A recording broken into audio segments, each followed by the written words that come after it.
Thank you, Master of Ceremonies, Ms. Sharon Rattan, the Permanent Secretary.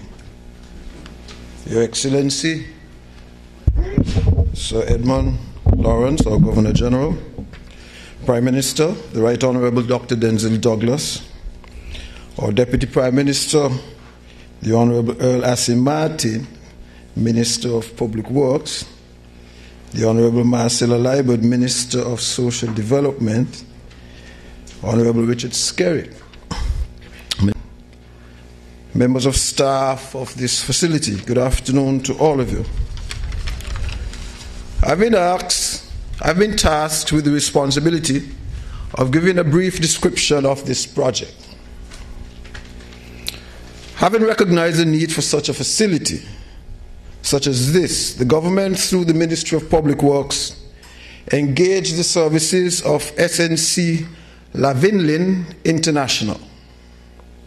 They were required to prepare the architectural plans for a modern facility such as this.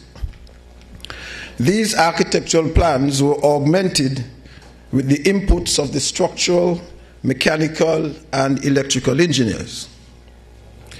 The complete set of plans were presented to the Public Works Department in 2008.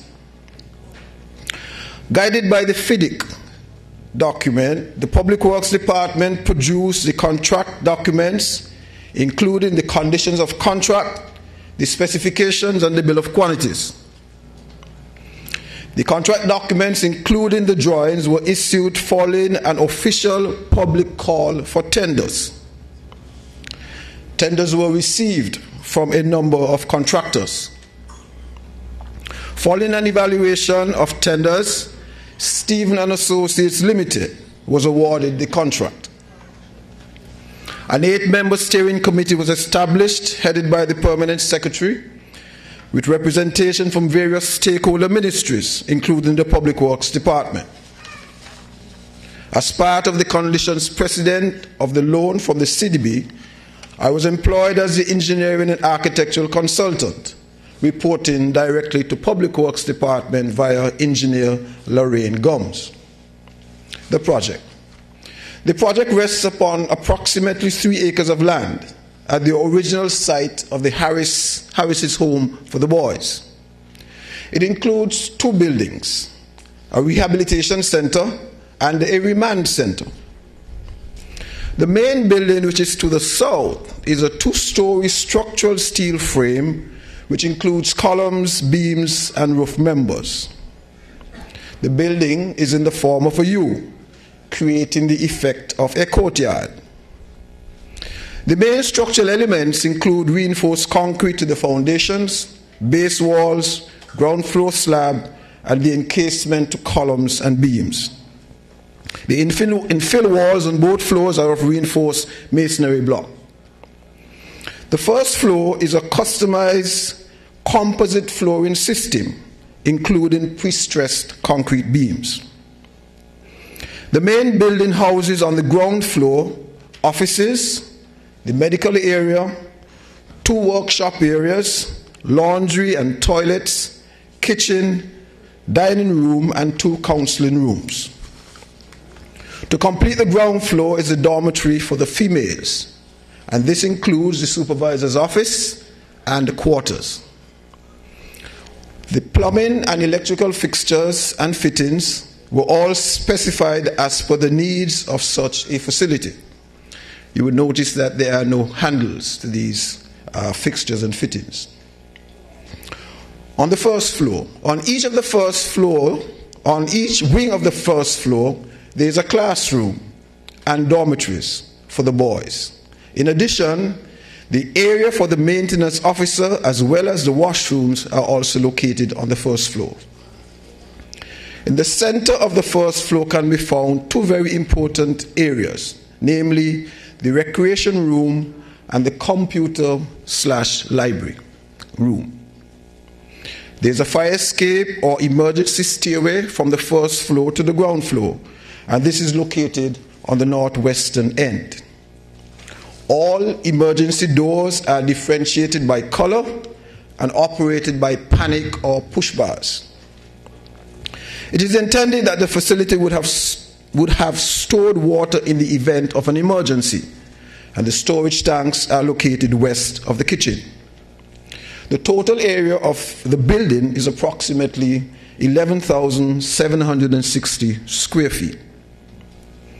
The Remand Center. The structural elements of the Remand Center are similar to the main building with a few exceptions. Columns and beams are of reinforced concrete. The roof is also of reinforced concrete. And this is a single-story structure, rectangular in shape, measuring approximately 2,400 square feet. The Remand Center houses a dining room, supervisor's quarters, and an office. These are all located to the western end of the building. The main section of the building houses 10 individual areas, 5 on each side, separated by a corridor.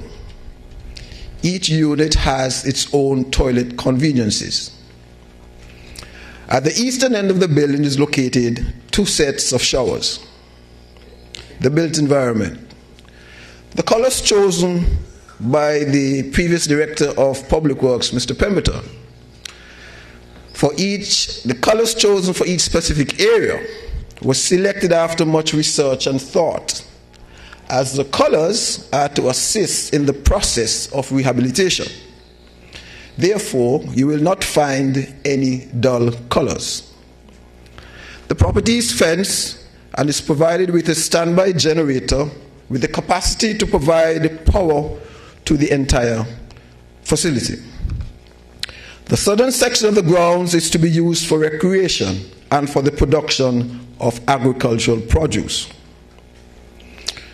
We would wish to thank the designers of the project, SNC Lavalin International, the Public Works Department for the oversight, the Ministry of Social Development for sorting through the myriad of demands from the various stakeholders.